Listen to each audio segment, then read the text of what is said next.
Conoce la ciencia desde el pensamiento crítico de los especialistas. Bienvenidos al espacio para la divulgación de la ciencia y la tecnología de la Universidad Juárez Autónoma de Tabasco, UJAT Conciencia, a través de Radio UJAT. Comenzamos.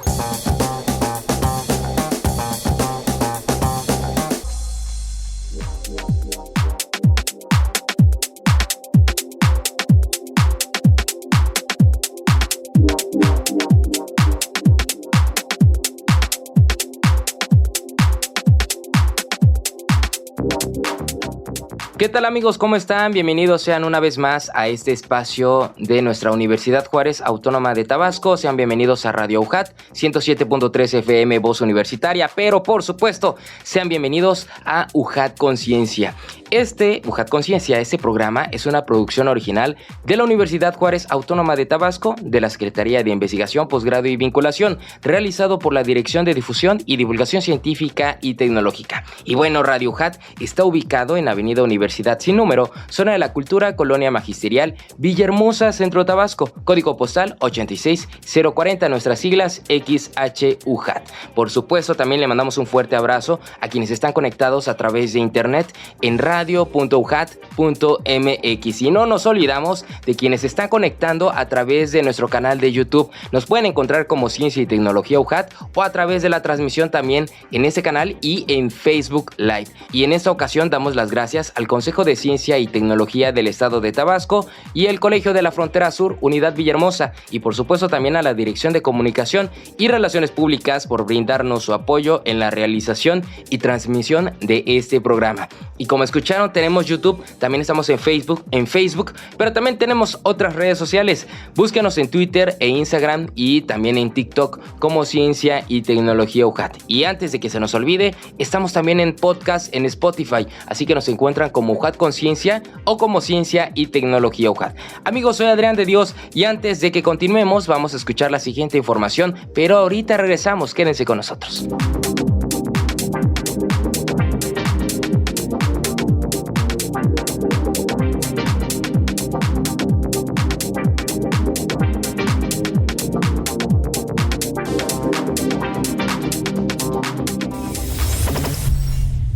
Basura espacial, un peligro para la vida humana. El reingreso de las etapas abandonadas de los cohetes que quedan en órbita desde los lanzamientos espaciales tiene entre un 6 y un 10% de posibilidades de herir gravemente o matar a un ser humano en la próxima década, según un nuevo estudio de la Universidad de Columbia Británica. Cuando se lanzan al espacio objetos como satélites, se utilizan cohetes, partes de los cuales a menudo se dejan en órbita. Si estas etapas sobrantes del cohete tienen una órbita lo suficientemente baja, pueden volver a entrar en la atmósfera de forma descontrolada, de tal manera que los investigadores usaron dos métodos diferentes. Descubrieron que las prácticas actuales tienen entre un 6 y un 10% de posibilidades de una o más víctimas durante la próxima década si cada reingreso esparce en promedio escombros peligrosos en un área de 10 metros cuadrados. Además, encontraron que el riesgo lo asume de manera desproporcionada el sur global, a pesar de que las principales naciones que realizan actividades espaciales están ubicadas en el norte. Científicos estudian 3 animales inmortales que podrían revertir el envejecimiento.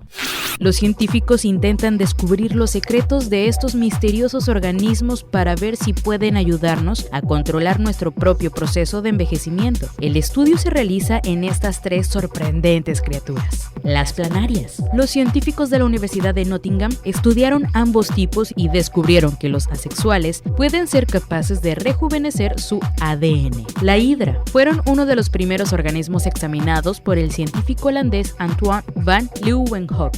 Al igual que las planarias, las hidras también son capaces de regenerar partes de su cuerpo. La clave para entender su potencial inmortalidad está en sus células madre, que pueden autorrenovarse indefinidamente. Turritopsis dorni, la medusa inmortal. Lo sorprendente de este tipo de medusa es que puede reiniciar su ciclo vital. Cuando la medusa sufre estrés, se transforma en una etapa vital anterior. Al rejuvenecer también se clona a sí misma. Los trastornos intestinales podrían estar vinculados al desarrollo del Alzheimer.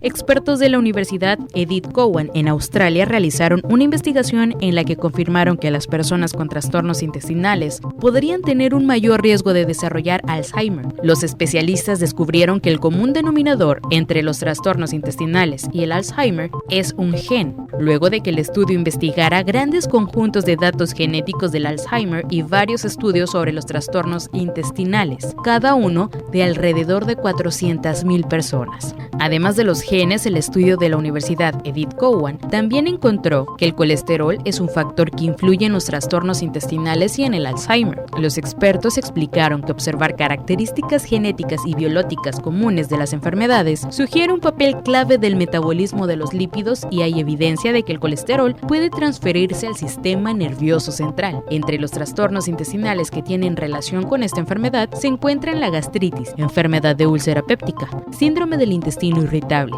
enfermedad por reflujo gastroesofágico y diverticulosis.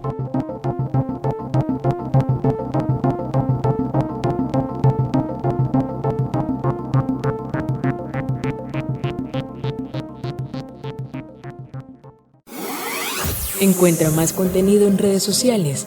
Síguenos en Facebook, Twitter y YouTube como Ciencia y Tecnología UJAT.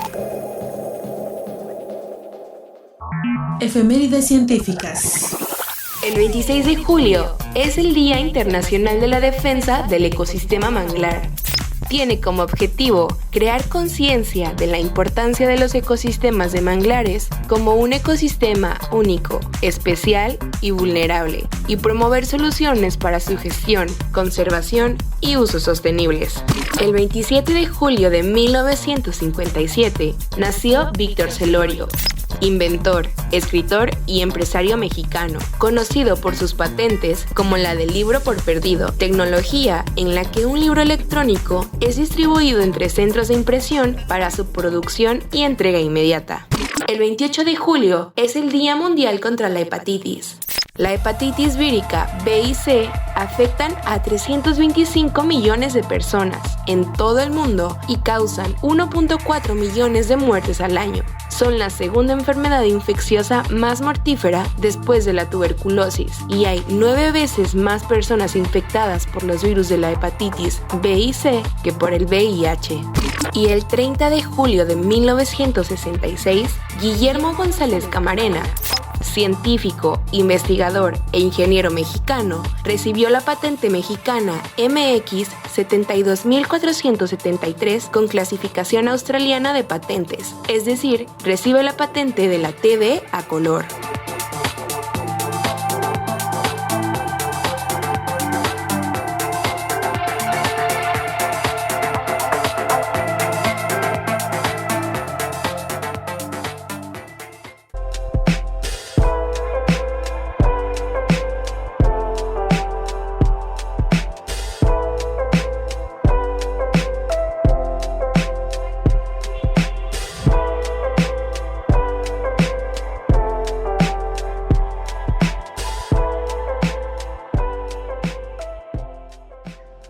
Muchísimas gracias por continuar con nosotros, amigos, y ahora sí les presento a nuestro invitado de lujo de esta ocasión. Nos llena de mucho gusto que llegue el profesor investigador del Colegio de la Frontera Sur, Ecosur, Unidad Villahermosa, al maestro César Enrique Montiel Sánchez. César, ¿cómo estás? Bienvenido. Hola, ¿qué tal? Estoy muy bien, gracias por preguntar y además estoy muy contento de haber recibido esta invitación por parte de una institución de tanto prestigio como es la UJAT aquí en Tabasco.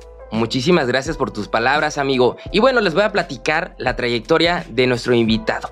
César Enrique Montiel Sánchez es licenciado en Pedagogía y maestro en Competencias Educativas por la Universidad del Valle de México. Además, cursó la maestría en Ciencias en Recursos Naturales y Desarrollo Rural en el Colegio de la Frontera Sur.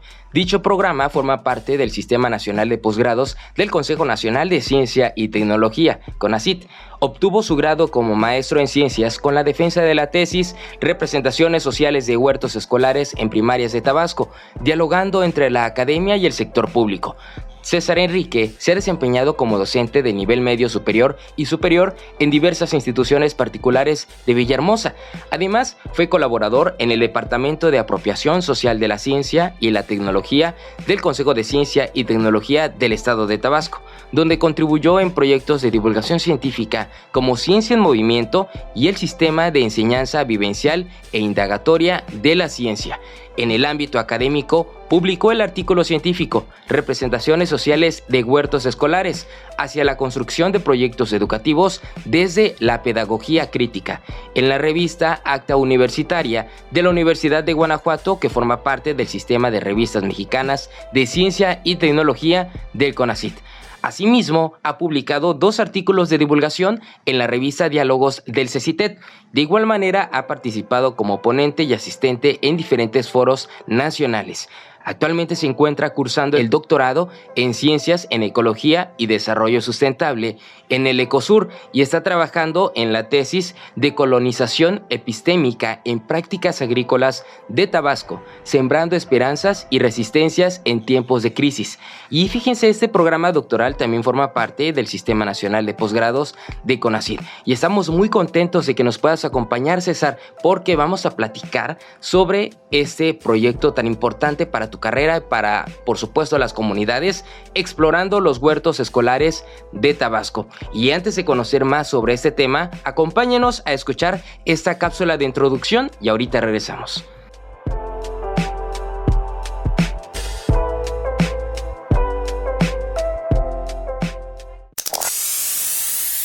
Explorando los huertos escolares de Tabasco.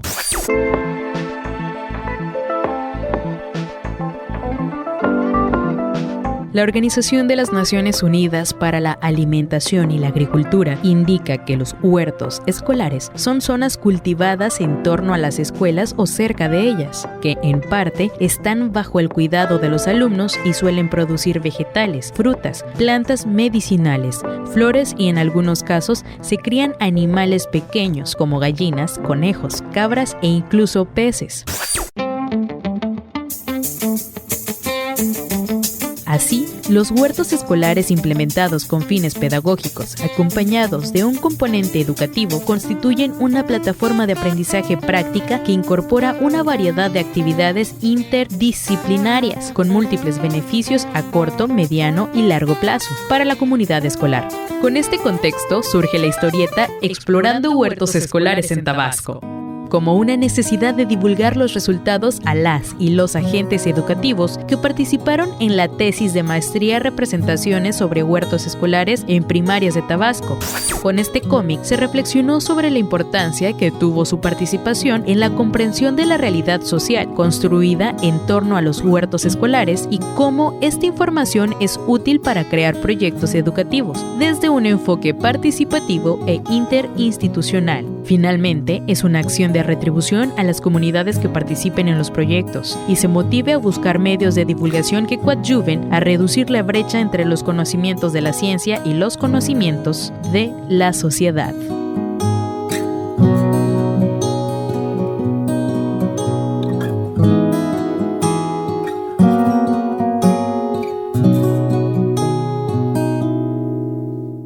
Escuchamos una cápsula muy interesante, muy importante, que nos recuerda aquellos momentos importantes de nuestra infancia, ¿no? Porque es ahí precisamente donde ustedes están trabajando. Pero vamos a conocer el origen de ese proyecto, mi estimado César. ¿Puedes platicarnos, por favor? Y nuevamente, bienvenido. Sí, muchas gracias, Adrián. Fíjate que este proyecto surge como una inquietud de mi parte cuando estaba realizando mi maestría en ciencias, porque en muchas ocasiones cuando trabajamos en el ámbito científico estamos muy preocupados en publicar en revistas especializadas, ¿no?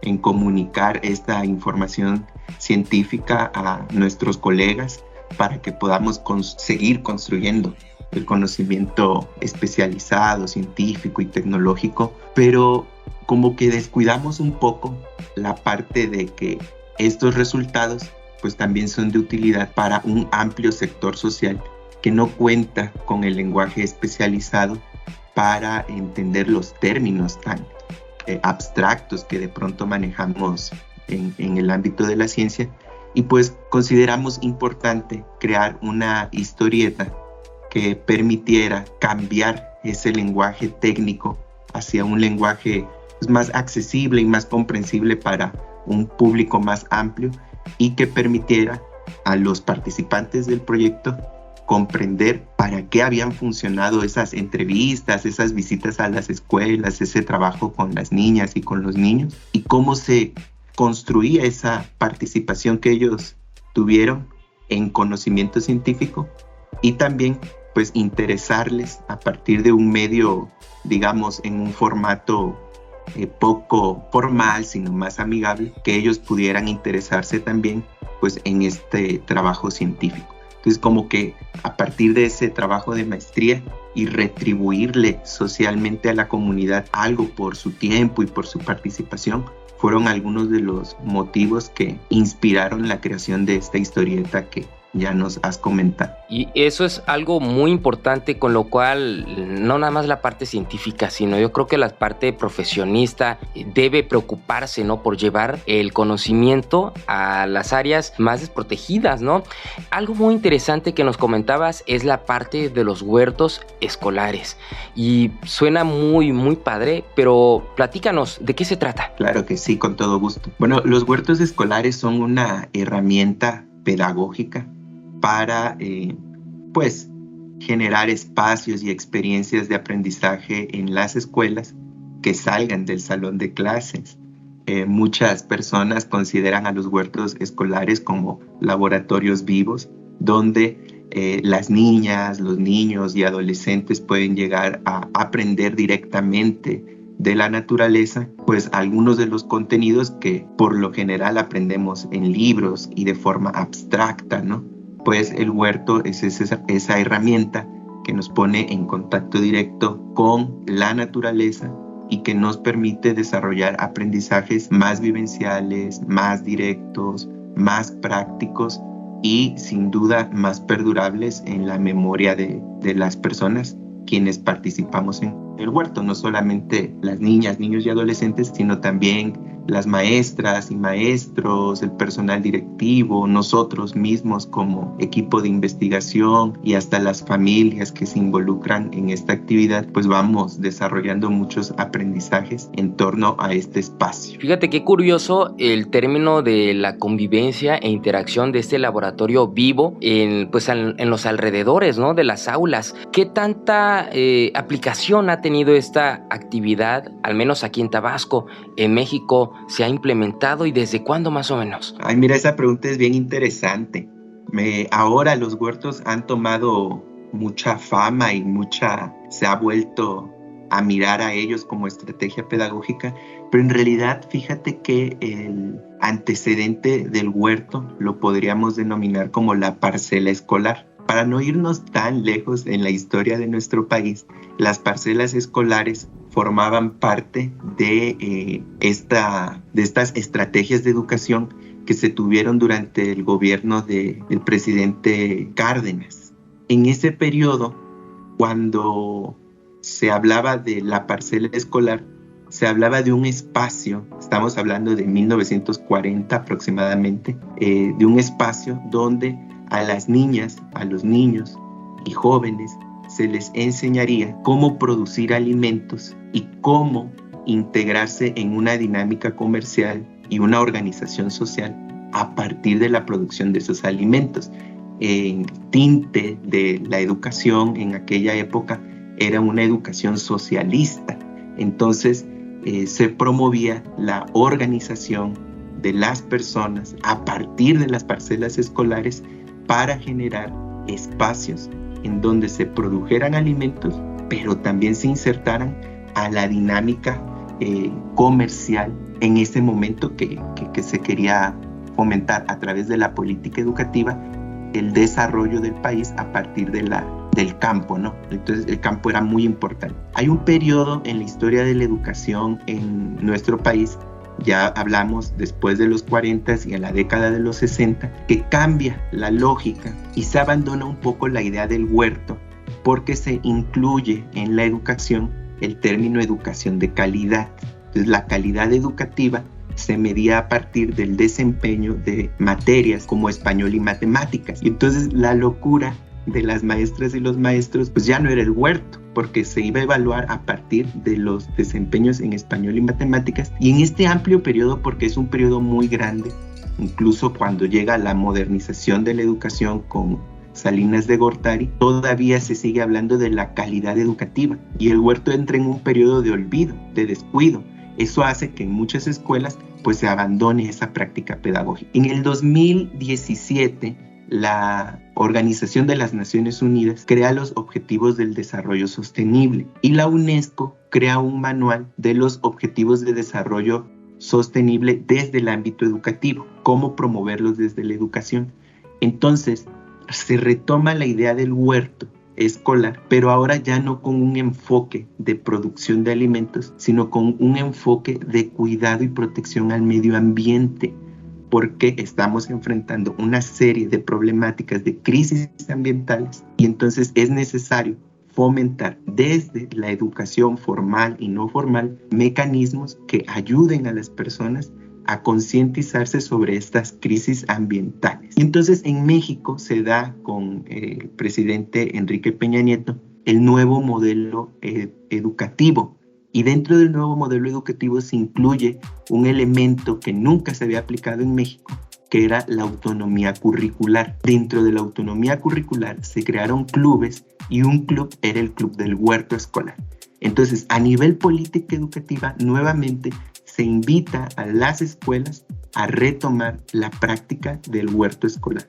Hoy hay redes internacionales, como la Red Internacional de Huertos Educativos, donde personas que trabajan esta estrategia pedagógica pueden intercambiar experiencia con gente de otros países. Incluso acá en México y en el sureste está la Red Chiapaneca de Huertos Educativos y en Veracruz, si mal no recuerdo, también hay una red de huertos veracruzanos. Pero eso es para dar un vistaje rápido de la historia del huerto. Oye, hablando en este sentido también, ¿cómo ha sido realmente la transición cultural de años de haber dejado de lado esta práctica pedagógica y retomarla actualmente? Porque pues sí ha sido como que un choque cultural algo fuerte, ¿no? Sí, definitivamente el factor cultural es crucial en estos procesos.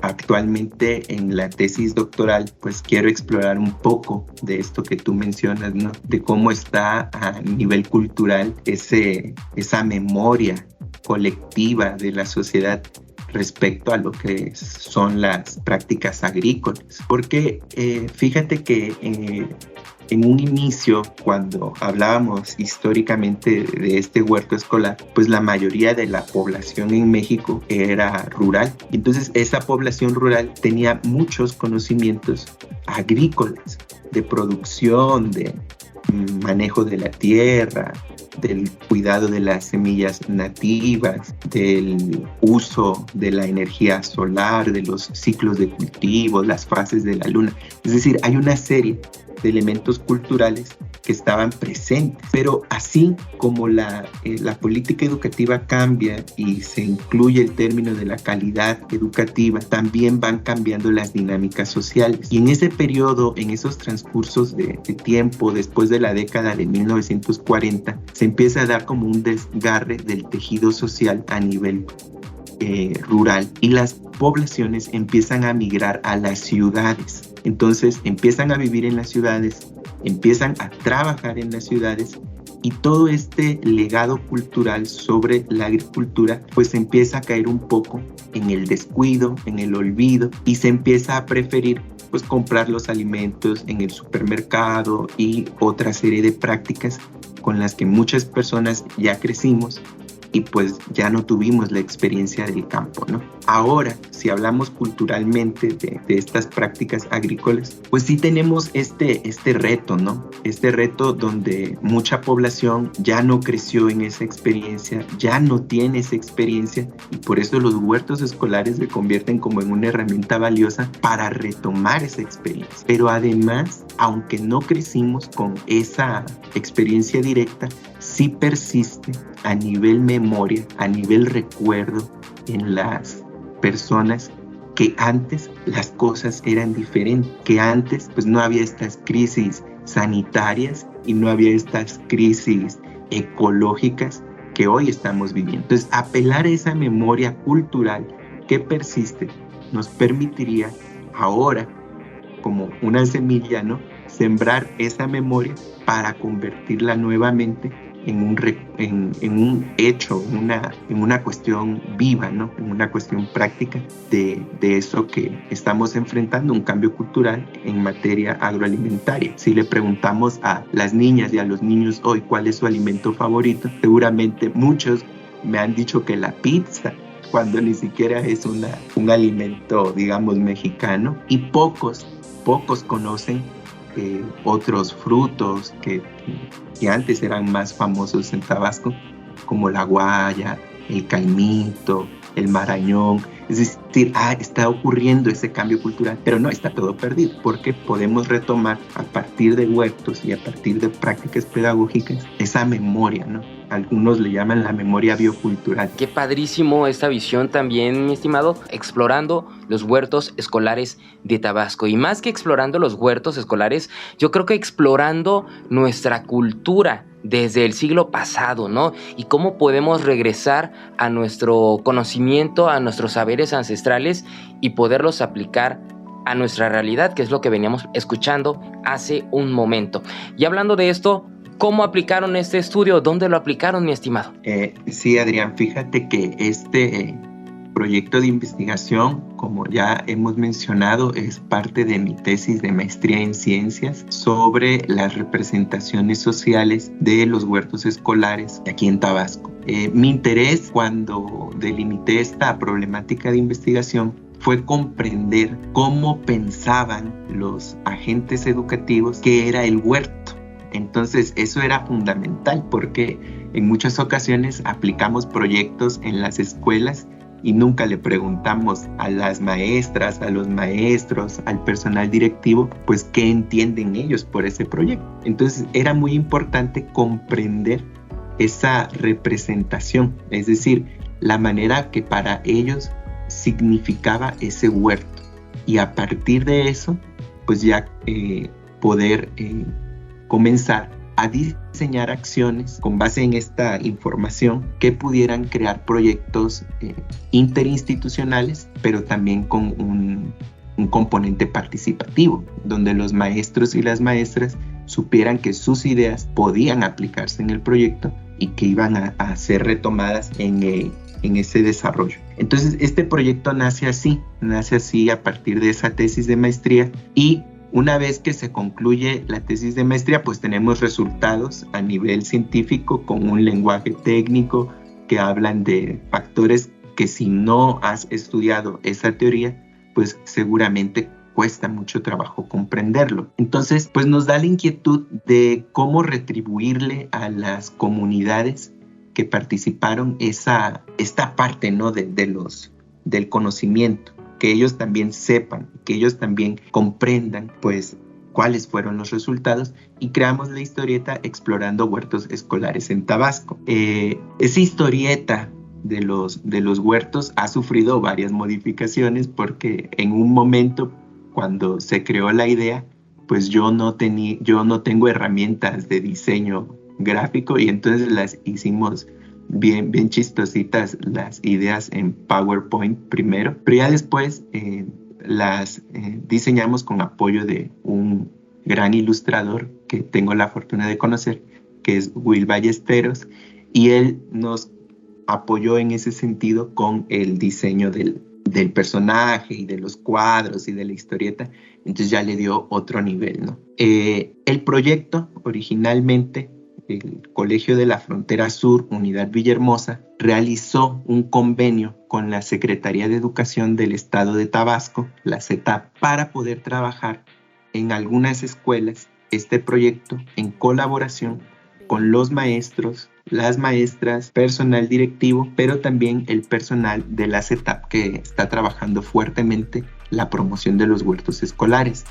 Entonces, este proyecto, cuando inicia, se lleva a cabo en el municipio de Centro, en en la ciudad de Villahermosa y en algunas localidades rurales de este municipio de Centro. También se aplicó en Cunduacán, también en comunidades rurales, y en Nacajuca, igual en 2 comunidades rurales de ese municipio. Entonces ahí fue donde se aplicó, y la forma o digamos el método, que para las científicas y los científicos el método, la forma en que se hacen las cosas es muy importante, partió de las ideas de la investigación-acción participativa. Este método de investigación tiene un corte cualitativo, es decir, que sus resultados no van a ser datos numéricos ni gráficas, sino va a ser más bien la participación de las comunidades en la construcción del proyecto y en la solución de los problemas que se van identificando. Entonces partimos con esas ideas de la investigación-acción, y también partimos de las ideas de la pedagogía crítica y de algunos aportes de la educación popular. Yo sé que estos pueden sonar como términos ahora un poco complejos, pero ese es como el marco teórico que guiaba en un inicio la investigación. Esto fue en el 2020. Entonces, fíjate qué curioso, porque nos cayó la pandemia del coronavirus justo a medio trabajo de campo, y eso nos obliga a replantear toda la investigación, porque ya no nos podíamos reunir en las escuelas, se suspendieron las clases, ya no podíamos tener talleres con los maestros y las maestras, y entonces como que entramos en ese periodo de reajuste y optamos por tomar, a partir de la información que ya teníamos y que ya habíamos recabado con la investigación-acción, tomar esa información y comprender la realidad social de los huertos a partir de la teoría de las representaciones sociales. Esta teoría de las representaciones sociales, en realidad lo que nos explica es cómo construimos una imagen de algo socialmente. Entonces, por ejemplo, socialmente hemos construido la imagen del huerto escolar. Si nosotros decimos huerto escolar, y a las personas que nos escuchan ahorita, seguramente se viene una imagen a nuestra mente con una serie de características. Esa es la representación. Entonces, así va surgiendo el proyecto y así se va construyendo, en la medida que la pandemia de coronavirus también nos obligó a replantear muchas cosas y a darle algunos giros y enfoques nuevos a la investigación. Órale, qué interesante, porque en efecto cada quien tiene su percepción de las cosas, ¿no? Y algo también muy importante es cómo se vinculan con los directivos. Yo creo que ese factor, fíjate que a mí me dejó pensando cómo a veces se trae una idea desde el área científica, pero a veces no nos ponemos a pensar cómo realmente lo entiende la sociedad, ¿no? Eso yo creo que ha sido un muy buen aporte. Les felicito, te felicito, porque creo que a muchos nos falta eso, ¿no? Como esa visión de empaparnos de lo que sucede realmente en las sociedades. Nada más sería interesante si nos puedes platicar de la parte del financiamiento y básicamente las fechas de cuándo iniciaste esta historieta, esta promoción de la historieta, y cuándo la finalizaste. Ok, Adrián. Fíjate que este proyecto contaba con financiamiento por parte del Colegio de la Frontera Sur. Se crea un programa al interior de la institución que se llama Becas para el apoyo de la investigación en maestría. Entonces uno aplica en una especie de concurso que se hace al interior del Colegio de la Frontera Sur, y pues ya te dan un financiamiento para llevar a cabo el proyecto de investigación, la tesis de maestría. Entonces ahí había un apoyo. El otro apoyo, aunque pues quizá no fue, digamos, económico, fue el apoyo de la Secretaría de Educación del Estado de Tabasco, porque pues necesitábamos poder entrar a las escuelas, poder participar con los maestros, necesitábamos que las maestras y los maestros asistieran a los talleres de capacitación, y fue un apoyo muy valioso el que nos dio la CETAP para poder hacer esa parte, ¿no?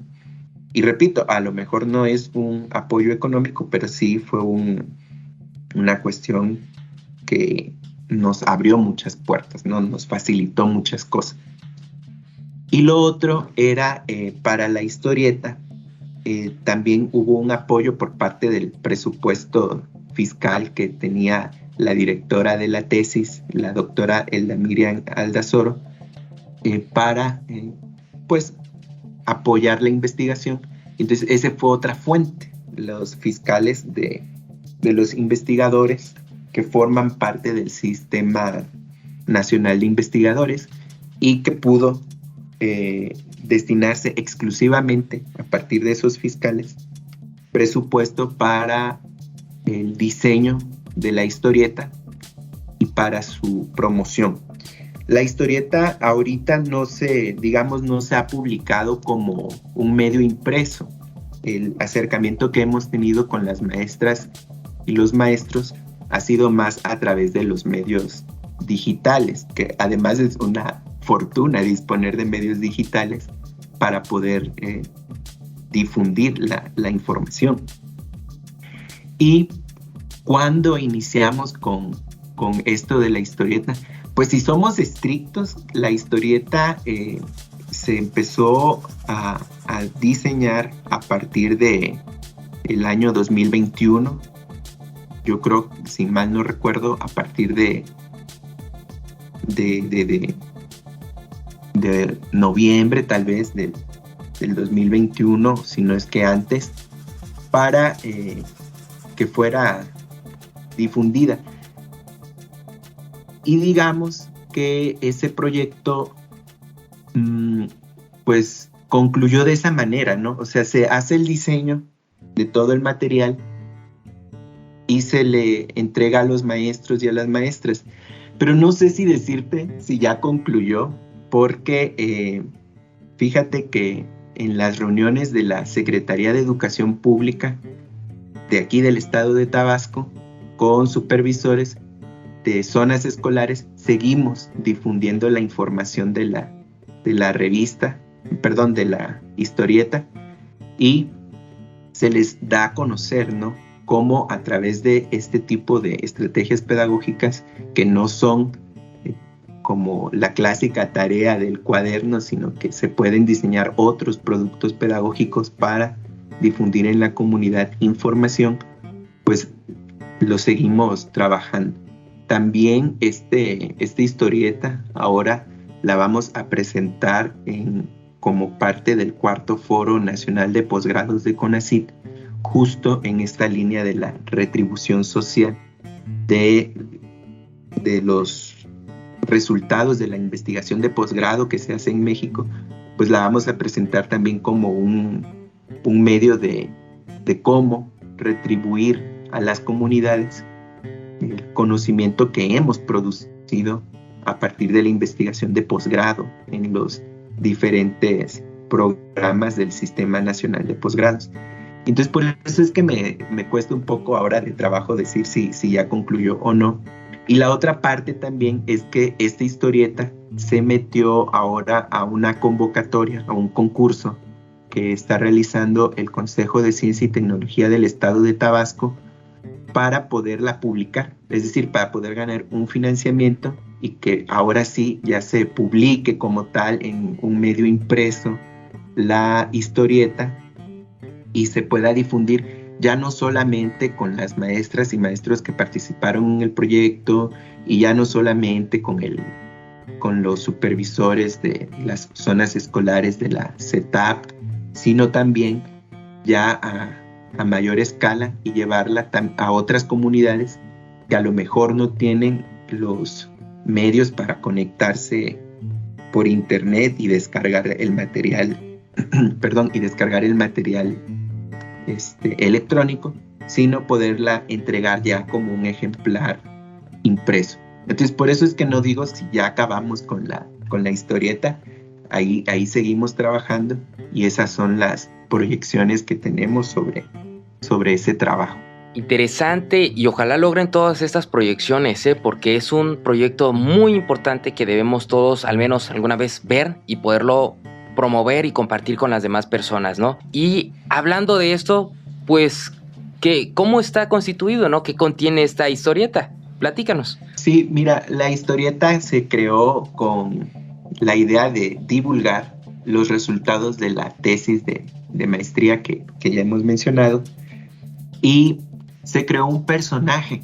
El nombre del personaje es Momo, haciendo alusión a esta planta muy conocida en la gastronomía tabasqueña y que además tiene mucho valor tanto alimentario como cultural, ¿no?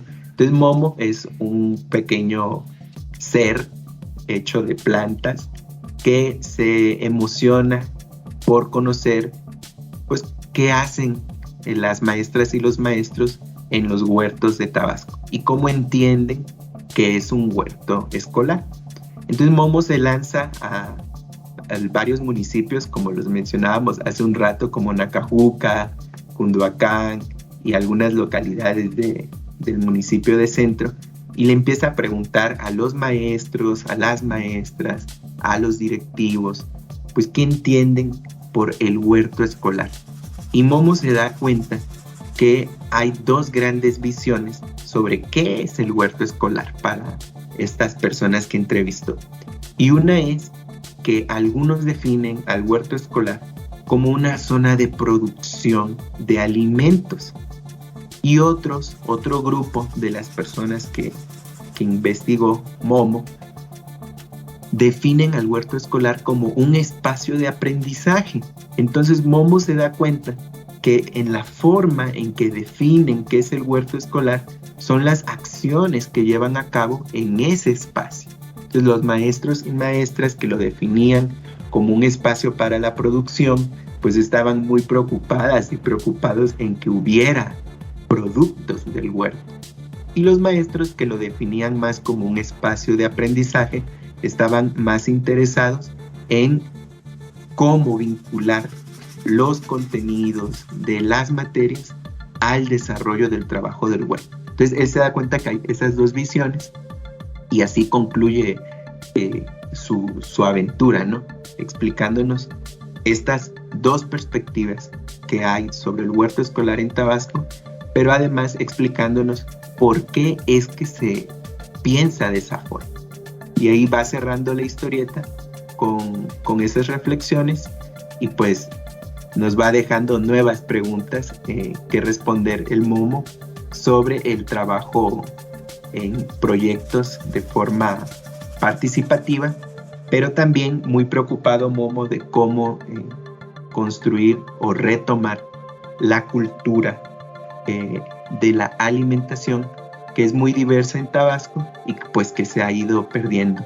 Cómo se puede reconectar a partir del huerto escolar con esa cultura. Órale, qué interesante. Ya me imagino los diseños, dices, bien muy interesante en la parte visual, pero también cómo conectan, ¿no? con nuestro sentido como tabasqueños.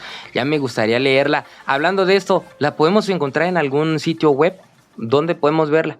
Ahorita no está en sitio web alguno porque como está concursando en la convocatoria del Consejo de Ciencia, pues no la podemos publicar antes. Entonces ahorita no está en sitio web.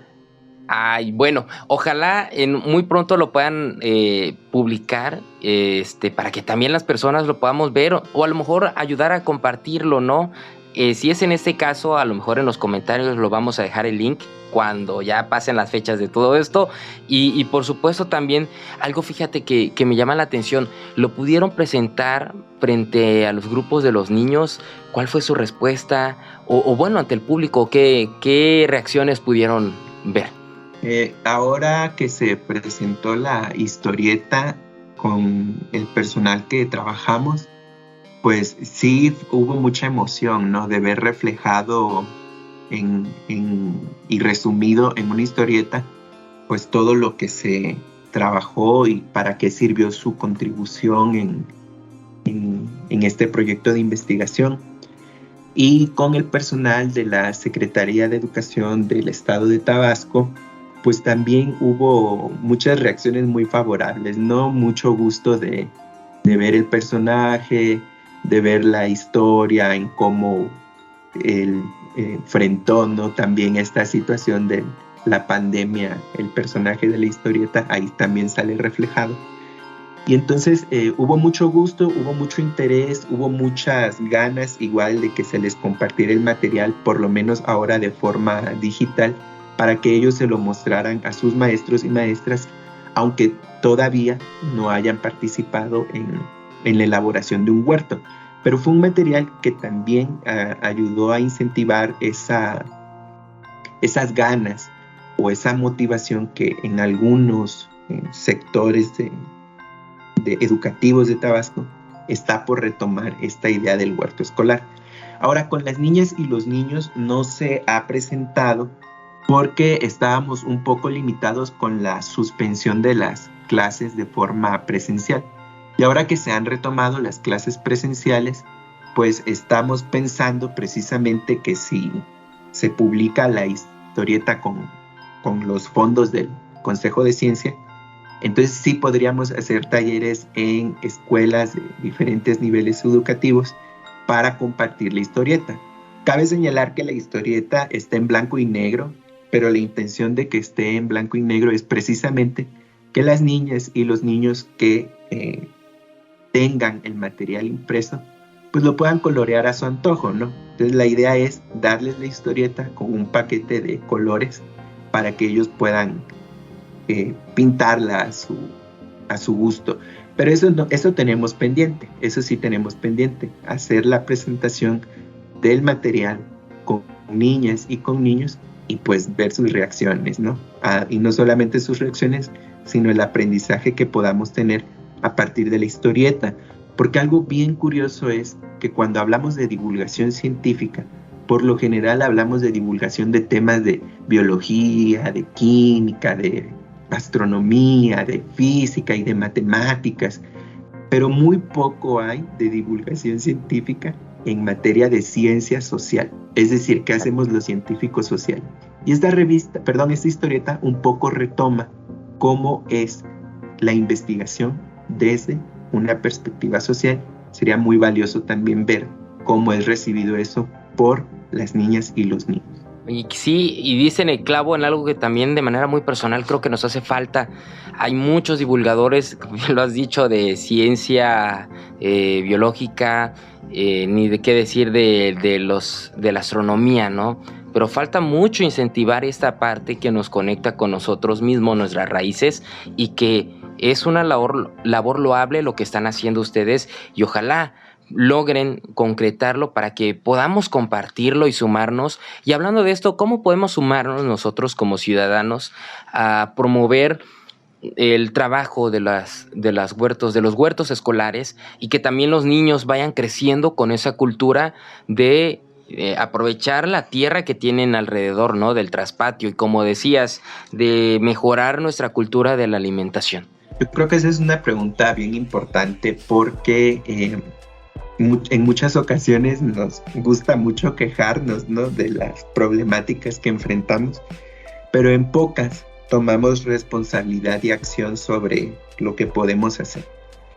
Hay un sector amplio que considera que nosotros no podemos hacer el cambio porque hay grandes intereses de corporativos y de empresas con mucho poder, pues que no podemos detener, ¿no? Podríamos poner el ejemplo ahora de la falta de agua en Monterrey y que cómo es posible que grandes empresas siguen produciendo productos, extrayendo agua cuando la población no tiene agua. No voy a decir las marcas, pero yo creo que la gran mayoría sabemos qué empresas son, ¿no? Ante eso y querer cambiar todo el sistema de golpe, pues nos va a parecer una tarea avasalladora y que además imposible, ¿no? Entonces, lo que tú señalas es bien importante. Nosotras y nosotros como ciudadanos tenemos el poder del consumo. Nosotros decidimos qué compramos y dónde lo compramos. Entonces, si sabemos que hay grandes compañías que le están dando en la torre al medio ambiente y sabemos cuáles son sus productos, pues nosotros no deberíamos comprarlos. Ese es un primer nivel, ¿no? De resistencia, el no comprar ciertos productos, porque sé que están destruyendo el medio ambiente. Ese es un primer nivel. Y el otro nivel, como también mencionas, es, entonces, ¿dónde compro las cosas, no? Pues hay que buscar quiénes son los productores locales y preferir comprar en esos mercados, digamos, más solidarios con las personas que están produciendo a nivel local y que no están teniendo un impacto tan fuerte en el medio ambiente. Entonces, eso es en cuanto a esos aspectos y en cuanto a la alimentación, que sería la forma en que yo lo conectaría ahora con los huertos. Hay otras cuestiones en torno a los huertos que nos pueden parecer chistosas, pero que de fondo pues nos reflejan un cambio cultural, ¿no? Por ejemplo, en algunas primarias, las mamás no querían que los niños fueran al huerto porque se ensuciaban el uniforme escolar con la tierra. Entonces ahí hay un nivel de problemática, ¿no? Entonces había que platicar con las mamás y explicarles las ventajas que tenía trabajar en el huerto. Otro nivel que también enfrentamos que era difícil era en las comunidades rurales donde los papás no querían que los hijos fueran al huerto porque ya no querían que sus hijos fueran campesinos, ya no querían que sus hijos pues pasaran las necesidades que ellos han pasado como campesinos, sino querían que sus hijos se fueran a las ciudades y estudiaran una carrera profesional. Y entonces ahí también vemos otro nivel de dificultad para la implementación del huerto, que se trabajaba a partir igual de la concientización. El hecho de aprender en un huerto, pues no necesariamente es sinónimo de que tu hija, tu hijo va a dedicarse a ser campesino, ¿no? Pero sí desarrolla otra serie de valores que también era parte importante del trabajo. Entonces yo creo que la concientización de las ventajas que tiene implementar este tipo de pedagogías en las escuelas, pues es un elemento crucial para que vaya escalando el huerto escolar en diferentes lugares. Y otra cuestión bien importante que tú también señalabas son los traspatios, ¿no? El huerto no es una cosa ajena a la realidad social, porque en muchas localidades hay traspatios donde pues tienen plantas y animales, en donde las niñas y los niños sin darse cuenta aprenden, ¿no? de esa interacción en sus traspatios. Pero incluso podríamos pensar que en las ciudades ya eso no está por el alto índice de pavimentación. Ahora en las ciudades todo es concreto, ¿no? Pero si somos cuidadosas y cuidadosos y empezamos a observar en las colonias, incluso aquí en Villahermosa, que es altamente urbanizado, hay casas donde aunque sea en una maceta, tienen su albahaca, su sábila, su matalí, su ruda, su oreganón, su momo. Hay casas donde hasta hay plantas de papaya o el capulín. O sea, hay gente que aunque no tiene el traspatio, sí tiene estos pequeños espacios en macetas o en los pequeñas áreas verdes donde persiste esta cultura de la relación tan compleja que hemos establecido con la naturaleza. Entonces, yo creo que es apelar a eso que tenemos y a partir de esas pequeñas cosas, pues escalar y crear mayores espacios de concientización. Y qué mejor que las escuelas, ¿no? Para hacerlo. Indudablemente es ahí donde también se puede aprovechar el tiempo para enseñar y educar, que ahora existen prácticas muy buenas, sofisticadas y que ya no se sufre del campo, ¿no? Y eso es algo también, como bien dices, en el chip que los padres necesitan ir asimilando y aprovechando, ¿no? Avanzando. Pues ahí vamos a tener un programa más adelante donde platicaremos también sobre la importancia de hacerle ver a los jóvenes, a los niños, de que se puede vivir excelente con el campo. Pero eso nada más para que se vayan dando una ligera acercamiento a lo que vienen en otros programas. Y mi estimado, estamos llegando ya al final de este programa buenísimo que nos has compartido. ¿Algo más que desees agregar? Y también pues ya para irnos despidiendo. Yo creo que sí, yo creo que podemos concluir que es bien importante darnos cuenta que como seres humanos somos parte de la naturaleza. No somos dueños de la naturaleza, ni estamos para someter a la naturaleza.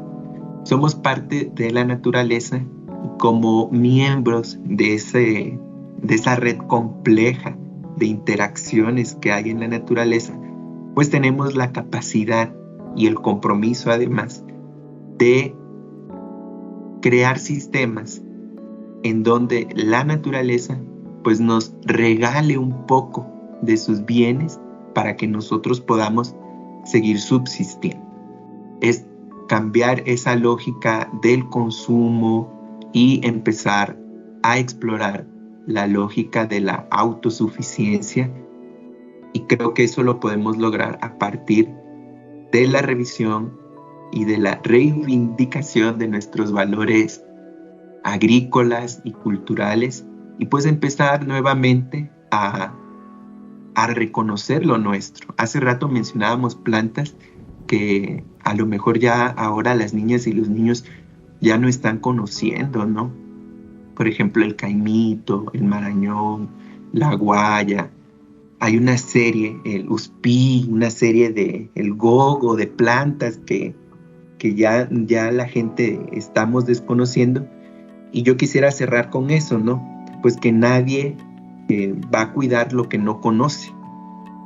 Entonces, si no conocemos eso, pues no nos va a interesar cuidarlo. Pero si lo conocemos, entonces sí vamos a estar muy interesadas y muy interesados en cuidar esos árboles, ¿no?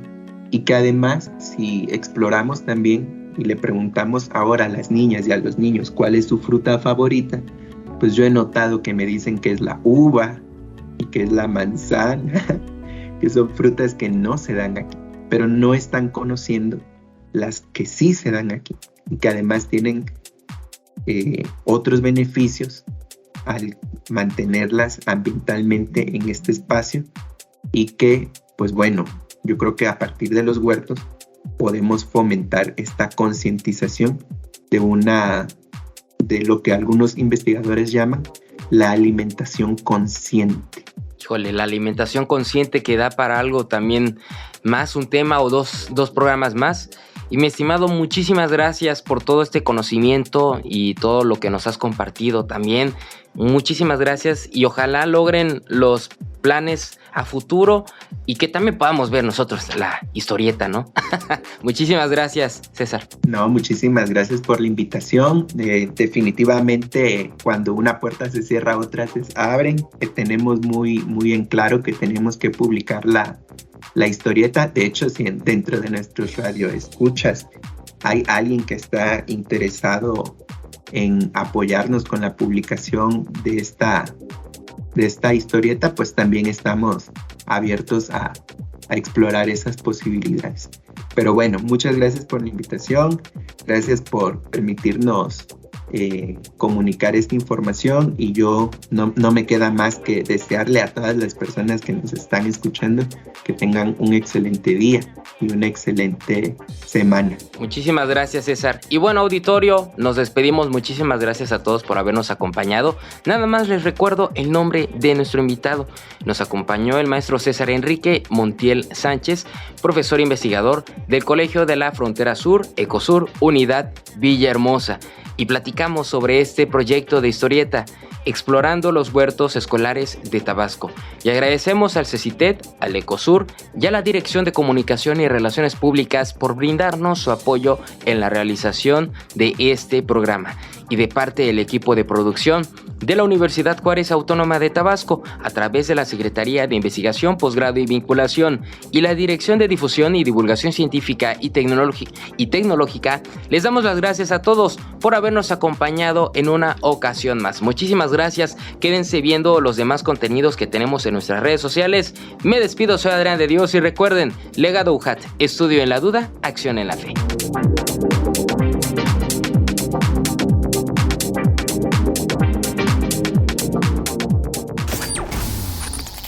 Esto fue una producción de la Secretaría de Investigación, Posgrado y Vinculación con el Centro de Comunicación y Radio UJAT. Los esperamos en la siguiente emisión en UJAT Conciencia.